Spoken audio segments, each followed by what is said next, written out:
ലോകത്തിലെ ഏറ്റവും മികച്ച ചെറുകഥ കണ്ടുപിടിക്കുന്നതിനുള്ള ഒരു മത്സരമുണ്ട്. അത് ഫ്രാൻസിലെ വാക്കുകളുടെ മ്യൂസിയം എന്നറിയപ്പെടുന്ന മ്യൂസിയം ഓഫ് വേർഡ്സ് എന്നറിയപ്പെടുന്ന ഒരു സ്ഥാപനം നടത്തുന്നതാണ്. അതിലെ ഒന്നാം സമ്മാനം കിട്ടുന്ന കഥയ്ക്ക് 25 ലക്ഷം രൂപയാണ് പുരസ്കാരത്തുക. ഒരു പക്ഷേ നോബൽ പ്രൈസിനേക്കാളും ബുക്കർ പ്രൈസിനേക്കാളും വലിയ തുകയാണ്. അതിന്റെ ഒരേ ഒരു നിബന്ധന, സമ്മാനം കിട്ടുന്ന കഥ 10 വാചകത്തിൽ കൂടുതലാവാൻ പാടില്ല എന്നുള്ളതാണ്. 10 വാചകത്തിൽ കൂടുതൽ എഴുതി കഴിഞ്ഞാൽ കഥ അയോഗ്യമാക്കപ്പെടും.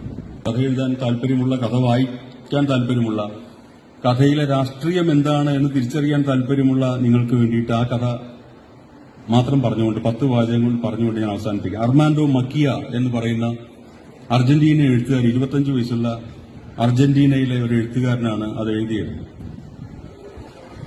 2019 4 വർഷം മുമ്പാണ് ആ സമ്മാനം കിട്ടിയ കഥ എന്റെ ശ്രദ്ധയിൽപ്പെട്ടത്. ഞാനത് അന്ന് മാതൃഭൂമി വാരാന്തപത്രത്തിന്റെ എഡിറ്ററായിരുന്ന സമയത്ത് അത് ഞാൻ വിവർത്തനം ചെയ്ത് വാരാന്തപത്രത്തിൽ കൊടുക്കുകയും ചെയ്തു. നിങ്ങൾ വായിച്ചതിൽ ആരെങ്കിലും ഉണ്ടെങ്കിൽ എന്നോട് ക്ഷമിക്കുക. പുതിയ കുഞ്ഞുങ്ങൾക്ക്, കുട്ടികൾക്ക് വേണ്ടിയിട്ടാണ് അത് പറയുന്നത്. വെടിക്കാരൻ എന്നാണ് ആ കഥയുടെ പേര്. സ്നിപ്പർ, തോക്കുപയോഗിക്കുന്ന ആൾ എന്നാണ് കഥയുടെ പേര്. 10 വാചകം കേൾക്കാൻ നിങ്ങൾ സൗമനസ്യം കാണിക്കണം. ആ 10 വാചകം കഴിഞ്ഞ് ഞാൻ കഥ എന്റെ ഇവിടെ എടുത്ത് പോകും, സമ്മാനം കൊടുത്ത് പോകും. പതിവായി ജോലിക്കായി ബസ് കാത്തു നിൽക്കുന്ന സ്റ്റോപ്പിൽ നിൽക്കുമ്പോൾ നിരത്തിനപ്പുറത്ത് ഉള്ള 14 നില കെട്ടിടത്തിന്റെ 8ാം നിലയിൽ നിന്ന്, ബാൽക്കണിയിൽ നിന്ന് 4 വയസ്സുള്ള ഒരു കുട്ടി തനിക്ക് നേരെ വിരലുകൾ തോക്കുപോലെ മുദ്രയാക്കി പിടിച്ച് ഠോ എന്ന് ശബ്ദിക്കുന്നത് അയാൾ കണ്ടു. ഒരാൾ ബസ് കാത്ത് നിൽക്കുകയാണ്. അപ്പോൾ ഒരു കുട്ടി, എതിരെയുള്ള ഒരു അജ്ഞാതനായ കുട്ടി 8ാം നിലയിൽ നിന്ന്, ബാൽക്കണിയിൽ നിന്ന് ഇങ്ങനെ ഠോ എന്ന് കേൾപ്പിച്ചു. അത് തന്റെ നെഞ്ചിൽ കൊണ്ട് എന്ന നാട്യത്തിൽ അയാൾ നെഞ്ചിൽ അമർത്തിപ്പിടിക്കുകയും പെടയുന്നത് പോലെ ഒന്ന് അഭിനയിക്കുകയും ചെയ്തു, കുഞ്ഞിനെ സന്തോഷിപ്പിക്കാൻ വേണ്ടിയിട്ട്. അവൻ അയാളുടെ അഭിനയം കണ്ട് ആർത്ത് ചിരിച്ചു. 3 വാചകം കഴിഞ്ഞു. 3.5 ലക്ഷം കൂടി പോന്നു. നമ്മളിവിടെ ഒന്ന് ഓരോ മണിക്കൂർ 4:30 പുറപ്പെട്ടിട്ട് വൈകുന്നേരം 9 മണിക്ക് തിരിച്ചു ചെന്നാൽ പ്രതിഫലം അങ്ങനെ ചോദിച്ചാൽ അവന്റെ ഒരു അഹങ്കാരം എന്ന് പറയുന്ന കാലമാണ്. വാക്കുകൾക്ക് വിലയുള്ള ഒരു എഴുത്തുകാരനെ പറ്റി പറയുകയാണ്, വാക്കുകൾക്ക് വിലയുള്ള ഒരു എഴുത്തിനെ പറ്റി പറയുകയാണ്. പിന്നെ അതൊരു കളിയായി തീരുകയും എപ്പോഴൊക്കെ ബസ് സ്റ്റോപ്പിൽ വന്നു നിന്നാലും അയാൾ ആ കുഞ്ഞിനെ നോക്കുകയും അവൻ തന്റെ പിഞ്ചു വിരലുകൾ കൊണ്ട് ഉന്നം വെച്ച് ഠോ എന്ന് പറയുകയും അയാൾ വെടിയേറ്റതുപോലെ അഭിനയിക്കുകയും അവൻ പൊട്ടിച്ചിരിക്കുകയും ചെയ്യും. ഇന്നലെ പതിവുള്ള ബസ് അല്പം വൈകി എന്നറിഞ്ഞപ്പോൾ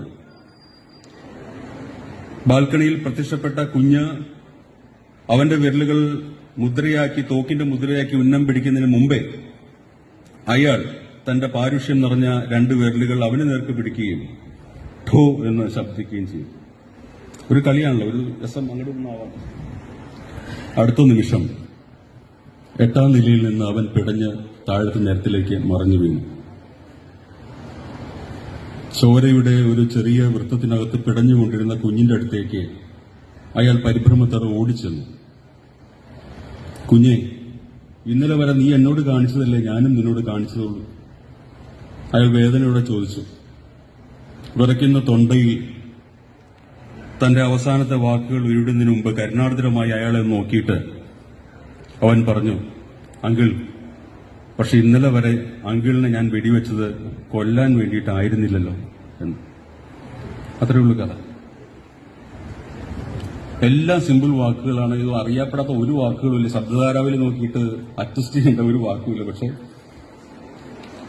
ആ വെടിയുണ്ട ആ കുഞ്ഞിന്റെ നെഞ്ചത്ത് എന്നതുപോലെ വായനക്കാരുടെ നെഞ്ചിലും കൊണ്ട് അത് ഓരോ തവണ വായിക്കുമ്പോൾ അതിന് പുതിയ പുതിയ അർത്ഥങ്ങളാണ്. അതിന്റെ രാഷ്ട്രീയം വളരെ വലുതാണ്. ഒരു കുഞ്ഞിന് നേർക്ക്, ഒരു സ്ത്രീയുടെ നേർക്ക്, അരികുവൽക്കരിക്കപ്പെട്ടവന്റെ നേർക്ക്, ജാതിയിലോ സമ്പത്തിലോ പ്രശസ്തിയിലോ താഴേക്കിടയിലുള്ള ഒരാൾക്ക് നേർക്ക് നിങ്ങൾ വാക്ക് പ്രയോഗിക്കേണ്ട. വെറുതെ ഒന്ന് ഓങ്ങിയാൽ പോലും അവന് മുറിയും, അവൻ വേദനിക്കും, വെടികൊണ്ട് അവൻ താഴെ വീഴും. നമ്മൾ പലപ്പോഴും തിരിച്ചറിയപ്പെടാതെ പോകുന്ന ഒരു സത്യമാണിത്.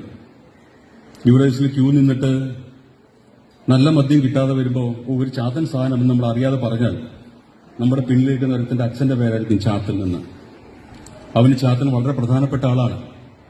അവനെ വളർത്തി വലുതാക്കിയ ആളാണ്. അവന് ചക്രവർത്തിയാണ് ചാത്തൻ. അദ്ദേഹം തന്നെ ആരാക്കി മാറ്റണമെന്ന് ആഗ്രഹിച്ചുവോ, തന്നെ പ്രതി എന്തെല്ലാം സ്വപ്നങ്ങൾ കണ്ടിരുന്നുവോ അത് നിറവേറ്റാൻ പറ്റാത്ത കുണ്ഠിതത്തിലാണ് ഈ ബ്യൂറസിൽ ക്യൂ നിന്ന് കള്ളുടിച്ച് തീർക്കുന്നത്.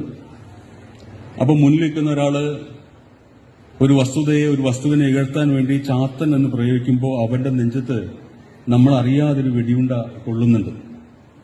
ചെറ്റ എന്ന് പറയുമ്പോൾ എന്റെ മനുഷ്യനാമോ എന്നുള്ള നോവലൊരു അധ്യായം തന്നെ അങ്ങനെ ചെറ്റയെ പറ്റി എഴുതിയിട്ടുണ്ട്. പാവപ്പെട്ടവന്റെ കുടിലിന്റെ പേരാണ് ചെറ്റ. ഓല കുത്തിമറിച്ച ഒരു ചെറിയ വീട്. അതൊരു ശകാരപദമായി നമ്മൾ മലയാളികൾ ഉപയോഗിക്കുമ്പോൾ ചെറ്റയിൽ ജീവിച്ച ഓരോരുത്തരും വേദനിക്കുന്നുണ്ട്. ചെറ്റത്തരം എന്ന് പറഞ്ഞാൽ ചെറ്റക്കുടിയിൽ ജീവിക്കുന്നതിന്റെ ജീവിതമാണ്. അവനെ സംബന്ധിച്ചുള്ള അത് ഒട്ടും നമ്മളെക്കാൾ ഒട്ടും മോശമല്ല. അവന്റെ ജീവിതാനുഭൂതികൾ, ഓർമ്മകൾ മുഴുവനും അതുമായിട്ട് ബന്ധപ്പെട്ടതാണ്. നമ്മുടെ ചില നേതാക്കന്മാർ, ഇടതുപക്ഷത്തിന്റെ നേതാക്കന്മാർ പോലും അധികാരം കിട്ടിക്കഴിയുമ്പോൾ പതുക്കെ സ്വയം സവർണനും ഫ്യൂഡലുമാണെന്ന് വിചാരിച്ചിട്ട് പിന്നെ ചെറ്റത്തരം കാണിച്ച പിന്നെ ചെറ്റത്തരം കാണിച്ച പിന്നെ ചെറ്റാന്നല്ലാതെ പിന്നെ എന്ത് വിളിക്കും എന്നൊക്കെ ചോദിക്കാൻ തുടങ്ങിയിരിക്കും. തിരുത്തി കൊടുക്കാനായില്ല. ചുറ്റുപാടും ആളുകളുണ്ട്, ബുദ്ധിമാന്മാരായ സംസ്കാര സമ്പന്നരായ കവിതയും കഥയും ഒക്കെ എഴുതുന്ന എഴുത്തുകാരൊക്കെ ചുറ്റും പറ്റിക്കൂടി നിൽക്കുന്നുണ്ട്. സാർ എന്തെങ്കിലും കിട്ടുകയാണെങ്കിൽ എനിക്ക് എന്നൊക്കെ പറഞ്ഞിട്ട്. സാർ ഇത് പറയരുത്. നമ്മുടെ പാർട്ടി ഈ ചെറ്റക്കുടിൽ താമസത്തിന്റെ വോട്ട് കൊണ്ടാണ് നമ്മുടെ പാർട്ടി ലോകത്തിൽ ആദ്യമായിട്ട് അധികാരമേറ്റിയ പാർട്ടിയായി മാറിയത്. നാറി എന്ന് വിളിക്കുക. വേർത്തവന്റെ കളിപ്പേരാണ് നാറി. ഫ്യൂഡൽ സപ്പർമഞ്ച കട്ടിലിരിക്കുമ്പോൾ പറമ്പിൽ പണിയെടുത്തു വരുന്ന അവനെ നാറി എന്ന് സംബോധന ചെയ്യുന്ന ഒരു മോളിലിരുന്നുള്ള സംബോധനയാണ്. പരനാറി എന്ന് വെച്ചാൽ മലം ചുമക്കുന്നവനാണ്, പരമമായ നാറ്റമുള്ളവൻ. 1950 തന്നെ തകഴി ശിവശങ്കരപ്പിള്ള തോട്ടിയുടെ മകൻ എന്ന് പറയുന്ന നോവൽ എഴുതി ഈ പരമനാറ്റമുള്ളവന്റെ നായകസ്ഥാനത്ത് പ്രതിഷ്ഠിച്ചു. ഇവനും മനുഷ്യനാണ്, അവന്റെ ജീവിതത്തിന്റെ നായകൻ അവനാണ്, നമ്മളല്ല എന്ന് പറഞ്ഞു തരാൻ ശ്രമിച്ചു മലയാളികൾക്ക്. നമ്മളതൊന്നും പഠിച്ചില്ല. നമ്മുടെ ശകാര ശബ്ദ താരാവലിയിൽ നമ്മുടെ പ്രധാനപ്പെട്ട പദങ്ങൾ ഇതൊക്കെയാണ്.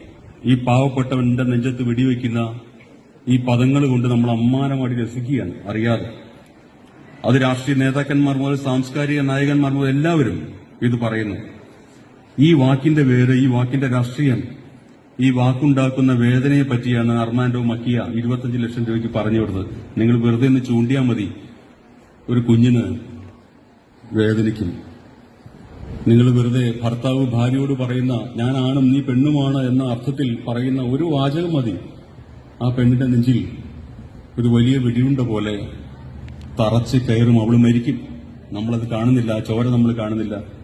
കുഞ്ഞ് തെരുവിൽ വീണപ്പോ, ചോരയിൽ കുളിച്ച് മരിച്ചു വീണപ്പോ ആ കാഴ്ച നമ്മളെ കാണിച്ചു തരികയായിരുന്നു 25 വയസ്സുള്ള അർമാൻഡോ മക്കിയോ എന്ന അജ്ഞാതനായിട്ടുള്ള അർജന്റീനിയൻ എഴുത്തുകാരൻ.